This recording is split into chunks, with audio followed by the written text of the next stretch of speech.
Isabelle Papazian. Alors, tu travailles à la FDJ, Française des Jeux, en tant que responsable service client. Et bienvenue sur notre plateau de la FRC fait son show. Alors, tu connais peut-être la façon dont on travaille dans cette émission, c'est qu'on fait travailler en appuyant sur le bouton rouge pour faire un buzz à question.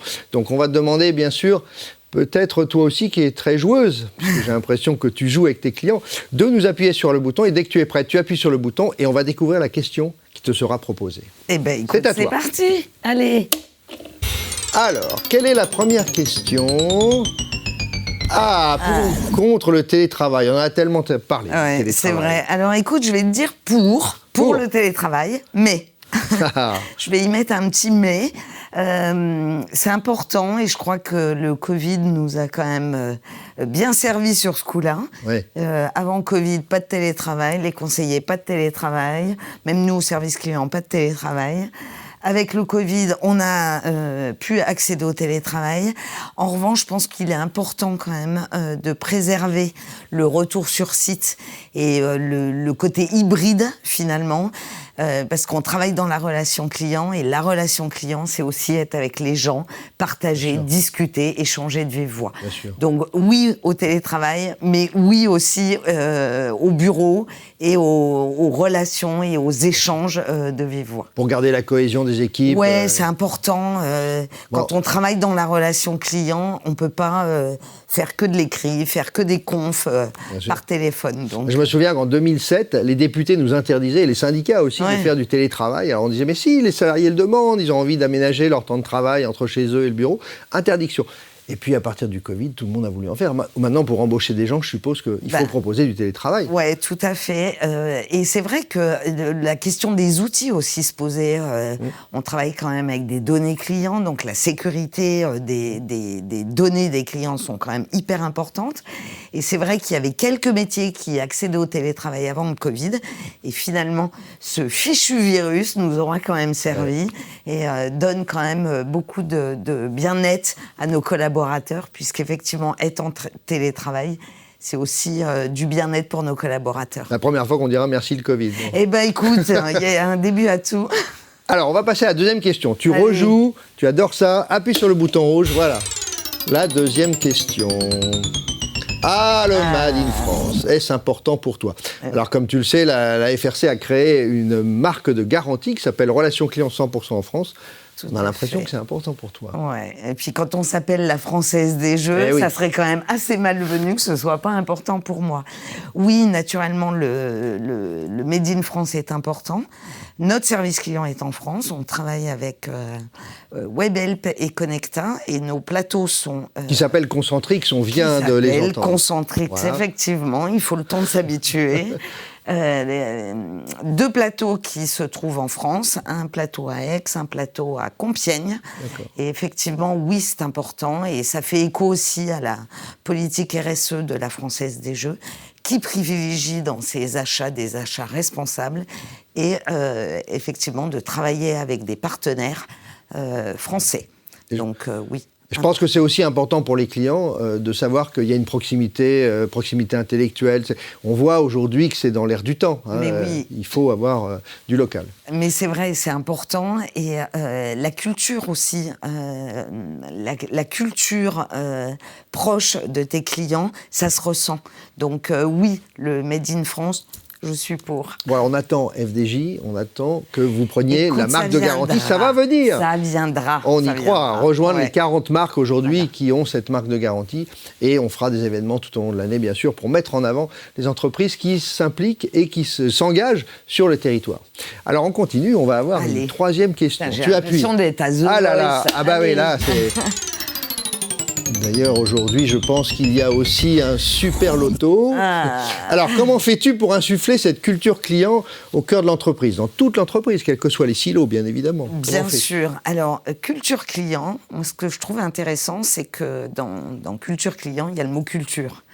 Et du coup, si tu regardes un petit peu étymologiquement, culture, ça vient du latin cultura, cultiver, se cultiver. Et il y a une notion qui est hyper importante dans la culture client, c'est l'apprentissage. Alors, à la Française des Jeux, on est, au sein de la direction client, on a une équipe connaissance et expérience client qui travaillent justement sur cette culture client et qui, via des formations, acculturent nos salariés, individuellement mais aussi collectivement, à la culture client. Elle va aussi favoriser les échanges avec nos clients. Et pour moi, il n'y a quand même rien de mieux que d'échanger avec ses clients. C'est le meilleur moyen pour à la fois les connaître, mais aussi mieux cerner leurs besoins. On a également, à la Française des Jeux, la voix du client, des équipes qui collectent tous les verbatims. Et je ne te cache pas que le service client est un gros pourvoyeur de verbatim clients. Et on travaille sur le Customer Feedback Management dans une boucle assez vertueuse de collecte des irritants, de priorisation de ces irritants. Et les équipes marketing, les équipes commerciales travaillent finalement pour améliorer l'expérience de nos clients. Et enfin, parce qu'il faut quand même parler du service client, on a mis en place il y a 2 ans du rappel de clients insatisfaits. C'est nos collaborateurs du service client qui recontactent les clients insatisfaits. Et ça, je trouve que pour avoir cette fibre client, il y a rien de mieux. Donc franchement, voilà. Et moi, personnellement, j'adore rappeler des clients. En fait, je trouve qu'en tant que responsable client, c'est important de rester proche de ses clients. Donc voilà. Il faudrait faire faire à toute l'entreprise jusqu'au PDG qui rappelle... Alors ça, on a du mal. Certains le font, mais je rêve effectivement que sur des questions de clients, sur des... Pourquoi vous avez construit votre jeu comme ça, que des chefs de produits puissent rappeler des clients. C'est déjà arrivé. On a même des équipes techniques de temps en temps sur des problématiques bien particulières qui recontactent les clients. Il y a toujours une petite crainte de dire mais oh là là, qu'est-ce qui va se passer ? Toute l'entreprise, la DRH, la direction de la compta, il faudrait que tout le monde fasse la même chose. C'est ça, insuffler la culture. Exactement. Mais ça viendra, je suis assez confiante. D'accord. En t'écoutant, je me rappelais Stéphane Hugon qui est passé dans la FRC fait son show, qui est le sociologue bien connu, et il disait les entreprises qui ont l'intelligence, peut-être comme FDJ justement, de s'ouvrir à leurs clients, d'analyser les verbatims, donc de faire de la coopération pour construire les parcours clients, de faire rentrer le client dans l'entreprise, c'est des entreprises qui ont tout compris et qui justement ont de l'avenir pour se différencier, même s'il n'y a pas énormément de concurrents, je suppose. On en a quand même, on a des activités effectivement en concurrence, et puis la Française des Jeux, c'est du jeu, donc toutes les plateformes de jeux gratuites sont aussi un petit peu des concurrents de la Française des Jeux. Donc c'est important la culture client. Exactement. Allez, on continue, on passe à une autre question. Alors, qu'est-ce que tu as tiré ? Waouh ! Ah, la baguette magique. Moi, si j'avais une baguette magique, je gagnerais à la Française des Jeux. Non. Quelle nouvelle techno aimerais-tu implanter dans ta société ? Alors écoute, déjà, la baguette magique, j'adore la question, parce que mon fond d'écran de mon ordinateur, c'est une petite magicienne avec une baguette magique. Donc c'est assez drôle de tomber sur cette question. Écoute, plus que de la technologie, ce que je ferais avec une baguette magique, c'est de rajouter de la simplicité dans l'organisation de l'entreprise. On sent que c'est un frein. De la simplicité et de la rapidité pour améliorer l'expérience de nos clients, mais aussi de nos collaborateurs. Et quand je parle des collaborateurs, là je suis un peu égoïste, je parle de mes conseillers clients.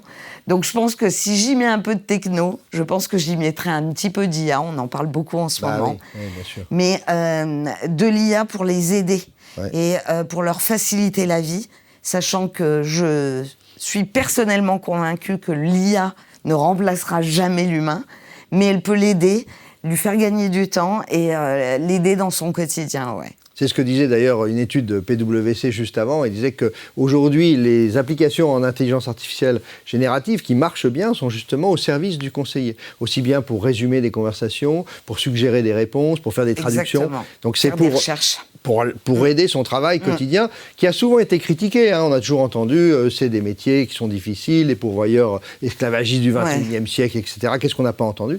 Et en fait, ça nous aidera justement à faire reconnaître la valeur de ces métiers, à attirer de meilleurs talents.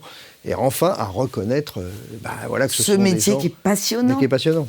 Dont on s'ennuie pas. Bravo pour la baguette magique, pour aider les conseillers. Alors, la dernière question, elle va être un peu plus personnelle, donc je te laisse appuyer sur le buzzer. Alors, qu'est-ce qu'on a tiré? Ah, la musique, le morceau sur ta playlist que tu écoutes en boucle. Eh bien, écoute, j'ai une chanson que j'écoute en boucle. Charles Aznavour, non, je rigole. Eh bien, même pas. Alors, je les aime, ces chansons de Charles. Petit clin d'œil. Petit clin d'œil, effectivement, je les aime. Mais celle que j'écoute en boucle en ce moment, c'est une chanson qui s'appelle Jérusalema, qui est hyper gaie, hyper entraînante. Et il m'arrive de chanter dans ma voiture. Tu veux nous la chanter, là, ou non, pas? alors okay. Non, il fait beau dehors, donc je ne voudrais pas qu'il se mette à pleuvoir, mais voilà. Des musiques entraînantes, la vie est belle, je trouve que la musique, on dit que la musique adoucit les mœurs. Eh bien, écoute, ouais, t'as une convaincue devant toi. Bon, bah, super. Et c'est important. Bah, merci Isabelle, merci pour cette conversation. Mais je t'en prie, avec plaisir, merci à toi. Vive la musique, vive en tous les cas l'expérience client, on sent que c'est très important, et puis la Française des Jeux, le Made in France, voilà. La valorisation des métiers, tout ce qu'on s'est dit ensemble. On a beaucoup de choses encore à faire pour reconnaître que l'expérience client est peut-être plus importante que le prix, le produit. Moi, je le dis toujours ça, le placement, les 4P du marketing, mais ça vient. Mais 100% d'accord avec toi, Eric. Merci Isabelle, à bientôt. Merci à toi, Eric.